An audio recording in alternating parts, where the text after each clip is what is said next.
Welcome to Checkout Chatter, where we bring you the best recipes and culinary tips straight from Martin supermarkets. I'm your host, Chef Britt, and I'm thrilled to be your guide on this delicious journey. I am with Melissa Stockwell, and I am so excited to get to know your story and hear about everything a little bit more. So welcome, Melissa. Thank you. Happy to be here. If you could just tell us a little bit about yourself to kind of get started. My name is Melissa Stockwell. I am a veteran. I was a wounded veteran. I lost my left leg above the knee while serving in Iraq in 2004. So 20 plus years ago now, which seems kind of crazy. But after losing a leg, turned to a life of sports. In the past 20 years, I've become a 4-time Paralympian, once in the sport of swimming, 3 times in the sport of triathlon, was able to get a bronze medal at the Rio 2016 Paralympic Games, and am now kind of turning to marathons, running Boston in a few weeks here, the Boston Marathon. But I'm really also just a proud, our family, Spartan Nash, part of the family there. Been fortunate to have the support of our family brands for the last couple years, just both on and off the race course, and just love being an ambassador and just being part of a company that, gives back and just supports others as well. So happy to be with you today. Yeah, that's amazing. What kind of motivated you to first pursue sports? I wanted to prove to myself that losing a leg wasn't going to stop me from really doing anything. So it was kind of this, all right, let's see if I can still be an athlete. And once I realized I could still get out there, be on a course, cross the finish line, it was this idea of let's see how far we can take it. And I'm sure you faced a lot of challenges along the way. Yeah, I feel like, but we all go through our own challenges, right? I mean, sure, they're relative. Mine might be different than yours because I'm missing a leg in the sports or whatever. But we all have challenges that we face, and it's just a matter of trying to, tackle them head on and do the best we can. Definitely. So with being an ambassador, that's amazing, and we love that with our family. So what drew you into this partnership originally? So I spoke for a group out in Utah in Park City years ago, and was able to kind of meet some of the the owners of the grocery stores and work with the Spartan Nash brand. And we just kind of developed a relationship when I was out there speaking for them, and realized pretty quickly that a lot of the values aligned. And from that moment, they asked me to come on as an ambassador, and was really honored and of course happy to say yes. And it's just been a really great partnership. They're very family oriented. I have 2 young kids, so just to be able to have them kind of take the whole family under their wing has been pretty special. That's amazing. Especially working for Spartan Nash. I have 3 and we're just all a big family. So I love that. We do care so much about health and wellness. And I think too, that's where you fit in. I'm sure that was really important to you with first starting with Spartan Nash, was their vision of health and wellness. Absolutely. And just really the health and wellness aspect, and also giving back to the community as well. And a lot of that is focused on that health and wellness. I have a nonprofit in Chicago called Dare to Try. We get athletes with disabilities into the sport of triathlon, and they have supported, my organizations. You get their cereal boxes, and on the back, it explains different organizations that they are supported and are a part of in the community. So it's just a great all-around fit. I love that. So in the Paralympic sport, explain a little bit how that came about, what sports involved in, and a little bit more into that. So I started out with swimming. So after I lost my legs, the water kind of had this healing effect. I would kind of get in, forget as though I didn't have a leg. And it was just this overall, it was just a really good fit. So starting out with swimming, and then turning to the sport of triathlon after that. So triathlon is you swim, you bike, and you run. And it was really just the challenge of all 3 sports, being out there, different prosthetic legs I had to wear. It was different than just swimming. And I just kind of fell in love with it pretty early on. Is it hard to find a leg that does that all for you? So I had different prosthetic legs. So I don't swim with a leg, and then there you can bike with a prosthetic leg, and then I run with a prosthetic leg. So It's very much part of the puzzle in triathlon as an amputee, is trying to get these prosthetic legs that fit right and that are most efficient to get on and to get off. So it's kind of this whole, it adds a whole other dynamic to it. Yeah. You're so inspiring. I just can't. That's amazing. It's so amazing. That's very kind. Thank you. So I'm sure you have some very distinct memories that like are out there that you're like, that I remember that specifically? The biggest one, it'll go down as one of the greatest moments of my life. So the Rio 2016 Paralympics, I got a bronze medal, which felt like a personal gold. It was just incredible.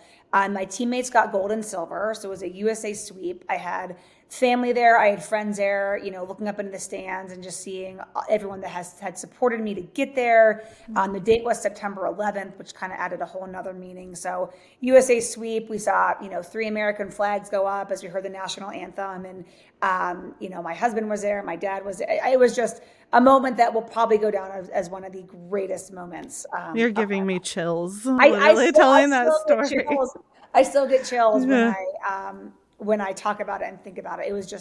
It was really incredible. So that was moment, number one. Right up there is in the Paris Paralympics last year. My kids were old enough to be able to go and remember it. So just hearing the go mommy go from the course and just being able to have them there and experience that, that's another incredibly special moment as well. So there's been so many. Athletics has brought me so many places, so many incredible moments. I just feel so lucky to have it in my life. And the kids being there, I couldn't imagine. Yeah, so cool. I'm sure there's people out there too that have, this has happened to, and they've thought about doing something like this. And what would you tell them? To do it. It's easier said than done. It's hard. Whether you acquire a disability or another obstacle that comes your way and you're like, oh, there's no way I can do this now because I had to go through this. Like, we don't give ourselves enough credit on the things that we are capable of doing. Yeah. So to never tell yourself no, or to never tell yourself, oh, I can't do that until you go and you try it. Like, give yourself enough credit to actually get out there and to try something. And sometimes it's finding a team of people. I wouldn't be here if it weren't for the people and organizations that helped me get here. And that includes our family and Spartan. Like, that includes everyone that kind of helps support me along the way. So to, surround yourself with people that are that team, that want you to get better, want to, like your goals are their goals. And because I think together we can always do more, but it's just also that belief in yourself and just like getting out there and just going for it. And maybe it doesn't work, but along the way you find something else about yourself and then there's a new goal. So it's just kind of constantly like telling yourself you can. Yeah. I love that. So how does nutrition really like play a role in your life and in all your sports? Nutrition is definitely a key aspect. Like being an elite athlete, there's so many things that go into it.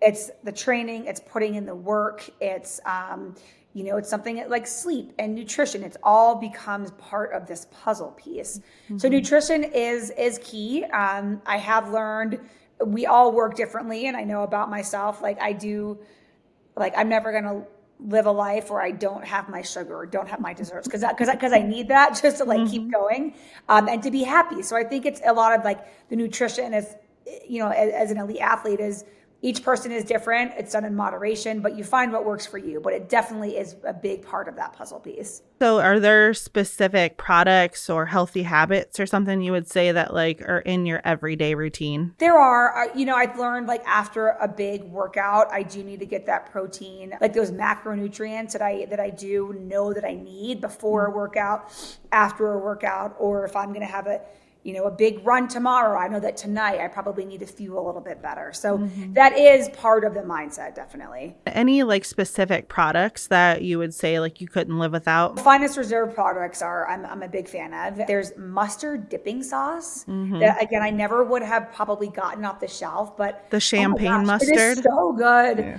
The dip, pretzels, oh my gosh. That is something that I typically wouldn't have, but now I've tried it. I'm like, I need more of this. Yeah. But also things. Trail mix is huge. It's some of the best trail mix. The cheese, the pasta. It's really just the everyday products that I use, and the ones that are also simple, for kids' meals. The pastas that you just throw, in a pot, and it's just very family friendly, which is very much appreciated. I haven't come across a product that I don't like. The Finest Reserves line of seasonings has blown my mind. I love them. So my 5-year-old, she would live off of grilled chicken and white rice every single day. So you know what? She loves those things. So I want to give them to her. So I've just been trying to add some new seasonings on there to kind of incorporate new flavors because I'm like, hey, I'm not going to tell her she can't eat grilled chicken and white rice. So that's fine. Exactly. But let's throw in some other flavors there. exactly. Yeah. What are your guys' like home go-to recipes? We do a lot of like tacos, so pull apart chicken. There is, I believe I should look at my spice cabinet. I think is it called everything but the bagel seasoning? Yeah. Is that what it's called? I mean, that goes on absolutely everything. I will just slice an avocado apart, put that seasoning on it, and then just eat it. Definitely. We're a big Blackstone family as well. So anything you can cook on the grill or the Blackstone is kind of a go-to for us. That makes all 5 of us happy. And when you're trying to like To do find all five something, and to do everybody, then yeah, everybody will actually like, because there's, this one doesn't like this or this one doesn't like that. So right. it's easy to Oh, find the things. pizzas. Oh my gosh, there was a pizza. I believe the Finest Reserve. It was a pizza. I can't remember the name of The it. hot but honey you put it out one. and you put honey on it. Yeah. Ooh, that was a So win. good. That was Yeah. great. You have a lot going on. Like, how do you balance it all? We all have a lot going on, and life is busy, which sometimes can seem very overwhelming. But I think when you think about it, we're also very fortunate to live these busy lives, right? Like we get to get out there. We have a family. We have a job that we like. It's a busy life, but it's a good life. So I think balancing it is. We all have a certain number of hours in the day, and we find what we have to do in those hours to make us tick, to make us happy. I couldn't do it by myself. My husband's, he's a huge part of it. The team of people we have around me, the family and friends that help with the kids or with pickup, or if I'm on a run, everyone kind of works together to make it happen. So when it comes to that busy life, I know that I would not be able to live without calendars. Like my phone calendar is life. Each kid has a color. Me and my husband have a color. We have a work calendar. It all syncs together and it helps us keep everything on track. I don't think I could like go a day without checking my calendar probably 5 to 10 times. Agreed. And it's sometimes where something goes in the calendar and there's something already there. And then I'm like, to my husband, I'm like, but I put that there first. It's like, whoever can get to the calendar first, like that's what goes. Yeah. And how do you stay motivated? Like, do you just go outside for runs? And like, what's your motivation when it comes to that? I do. Yeah. Running is my favorite, honestly, one of my favorite things to do. It's just this freedom of being out there and the sound of my prosthetic blade or my foot on the pavement. Like I truly love running.